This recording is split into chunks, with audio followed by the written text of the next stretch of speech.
Okay, welcome to our first lesson for Mathematics of Finance. This is the fourth lesson of the exponential functions application unit, and it's really important that you understand that this is an application of an exponential growth function, and so that's how we're going to actually start the second question here in the warm up. Just a couple learning targets here. First thing we're going to do is compare simple interest and compound interest. This is actually going to be our mastery learning target, and just make sure that we can have that discussion of this of simple interest versus compound, and then we're going to solve problems involving compound interest. We're going to actually use the exact same formula we've seen already in the last lesson when we did applications of exponentials. A couple definitions that we need to know. Interest, you may know this already. It's money earned or paid for the use of invested money. So that could be interest that you pay when you borrow money, or that you hopefully that you collect when you invest your money. Principal is the initial amount of money invested or borrowed. Term is the length of time, and per annum / per a is Latin for per year, and so that's actually used a lot, and that's why we use it here. It's per annum is annual, so it's talking about yearly. So warm-up question is, if you had $500 and loaned money out at 10% per year, how much money would you have total if you loaned the money for 5 years, but the person paid you back interest every year? If the person pays you back, versus you loan the money for 5 years, but the person pays you back at the end of 5 years. So I'd ask the question, what's the difference here between these two questions? If the person pays you back every year, it's actually the money is the money that you make, the interest money you make doesn't actually stay in the account. So what the difference is we don't actually earn interest on that money. If the person doesn't pay you back at all during, that interest is actually growing, and it grows quite substantially, and that's what we call compound interest. So if you loan the money for 5 years, person pays you back interest every year, we're going to add 10% of the original value each year. The 10% of the original value, of course, is $50. And so basically all we're doing is adding $50 every time. And so if we add $50 every time, we end up with $250 profit or interest, and so you get a total of $750. This is what we call simple interest. You loan money for 5 years, person pays you back at the end of 5 years. This is actually you're multiplying by the 10% growth factor each year. So in other words, your money's growing by 10%.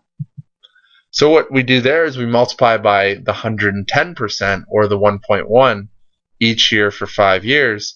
And so we do it 5 times, we get 805.26. The difference, the 55.26, is the difference between the profit that you're making on the interest versus just on the principal. So that comes up to the question, when graphed this, what does simple interest look like? Since you're adding something every time, we get a straight line. And to look at the example, the straight line is if it starts at 500, at the end of the first year it's 550, and the end of the 5 years it's 750. For compound interest, it's a growth question where you're multiplying by 1.1 every time. It's an exponential because we have that common ratio of 1.1. Every year we multiply by 1.1. So the graph looks something like this when you see them together. You've got the red line is the simple, the 750, and the blue line here is the compound. That's actually going to be 805.30. Notice that at the end of the first year, they're actually at the same amount. That brings up a question, and I just kind of flashed that there, but I'll bring it up in a second. And not something that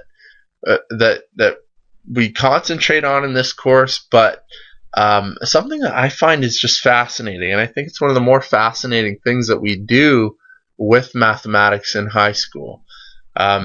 Because at the end of the first year, these are at the same, and one is a curve, and it actually takes that curve all the way down forever. Because one's a curve and one's a straight line, the curve like naturally does appear like it's above the red line. So it does appear that like if you're investing money, the blue line is better because it's higher.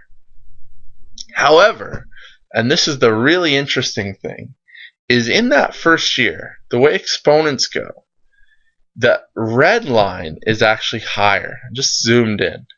It's only higher by a little bit, but it is higher. And so what the point of this is, why I want to talk about this, is because now credit cards, for example, are something that are not every year, but like the one would represent a month. And so pretend this for a second is every month. Because interest is monthly in credit cards, the first exponent of 1 would actually represent 1 month. And so what happens with the credit cards is, yes, they don't charge you interest in the first month unless you don't pay your bill on time. And if you don't pay your bill on time, now I'm not sure if this is entirely true, but I know it was true at one point. If you don't, and it still makes sense that it is true. If you don't pay your bill on time, they charge you interest back to the date of purchase. And so the compound interest would be the sensible one that they'd use. And in fact, they do use compound interest. But in that first month, they actually know that the red line's higher. So where is simple interest used in the real world? In that first month, they charge you simple interest, and then because they want the benefit from the red graph, which really doesn't seem like a big deal. But when they have so many customers that they have, the red line is better, and then they switch to the blue line. I think that's a tremendously interesting thing. And it's really just because that red line's higher in the first, when the exponent's less than 1. This is your compound interest mastery question. What is the same different about the amount of money after 5 years of $1,000 invested at 8%? Simple interest versus 8% compounded annually. This word compounded annually just means interest is calculated every year. We're going to keep exploring that after this example. So what is the same? So there's some common things that are the same. If 8% is the same, the 5 years is the same, the $1,000 is the same. And then to like kind of get to the next level, you have to dig a little bit deeper. So those are the things that look the same. To dig a little bit deeper, you say things like the same amount at the end of the first year, just like we saw like with the 550. So the end of the first year, they'll both be, if we say 8% is of 1,000 is $80, they'll both be $10.80 at the end of the first year. What's different? Simple interest is adding $80 per year, and then the compound interest multiplies each year by 1.08. So this idea that we're adding $80 each year instead of multiplying by 1.08. For compound, interest grows on interest, versus simple, where interest is the original 1,000. Simple interest is linear, compound is exponential. And at the end, the compound interest will be higher. Here you can also say, like in that first month, the simple interest is higher if you want to, or in that first year, the simple interest is higher. But those are the differences, and I think that's enough to give you a 10 out of 10. So we just want to concentrate on what's the same, what's different, but you need to kind of dig a little bit deeper in the understanding of what's happening here. You can draw a picture. I didn't draw a picture. Like you can take the time, like the picture that we saw last slide, and all of that is really good explanation. Compound interest formula. So the compound interest formula looks like this. This is actually y equals ab to the n, ab to the x, where base is 1 plus I. For compound interest, the money is always in growth. So the one is just like the 1 point. So it reminds you to add the 1 to make sure that you're going over 100%. The A is the amount of investment in the future. The P is the principal investment borrowed. We also call it present value. The I is the interest rate per period as a decimal. It doesn't have to be per year. And N is the number of periods, not always number of years. Okay.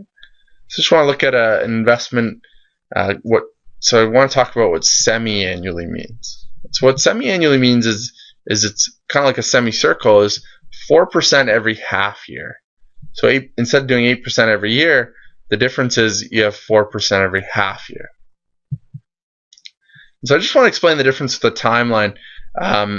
If you had $1,000 at the beginning of the 5 years and you wanted to invest it for 5 years, what happens is you multiply by 1.08 for 5 times to actually get you to the end. And that's using the formula 1,000, 1.08 to the 5. So it gets you 1469. But the difference is semi-annually, that was compounded annually. Compounded semi-annually, instead of doing 8%, you take the 1,000 and you multiply it by 1.04. So notice how you multiply by 1.04 twice to get 1 year, 4 times to get 2, 6 times, 8 times, and 10 times. And so what happens is instead of doing 8 5 times, we actually do 4, so half as big, 10 times. And we get 1480.24. And as you'd expect, this is actually bigger because the interest is growing on interest faster.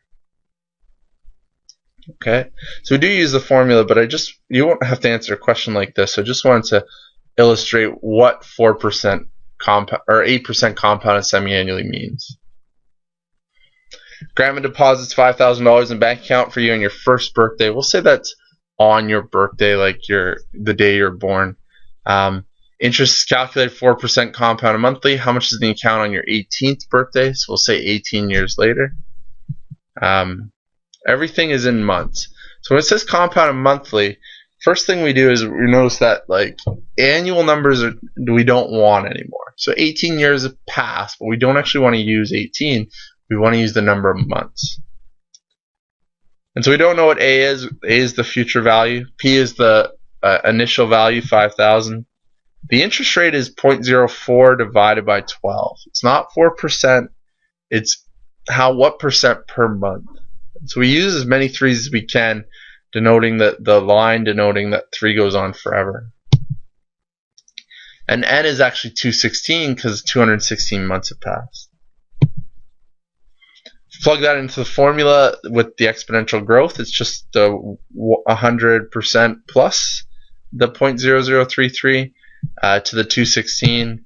We find out we get 10,259.87. So that's how much that money becomes worth by your 18th birthday. So we assume it's 18 years. That's up for some debate. You could say that this is only 17 because you got it on the day you turned 1, and then by your 18th birthday, it's 17 years has passed. I'm okay with that, but we just have to kind of make sure that we state what we assume. I'll be a little bit more clear on a test too. You borrow an amount of money which you promise to pay back after 2.5 years. If the amount you pay back is $1,250, we want to find out what the original loan is. So A is actually $1,250, and we don't know P. The interest rate is kind of nice. It's 12% divided by 12.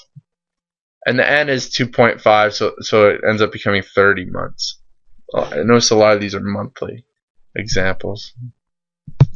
We sub it in the formula again, but we don't know what P is, so a little bit of algebra will actually get us P, and so we can divide both sides by 1.01 to the 30. I just wanted to comment that this is the same as doing 1.01 to the negative 30.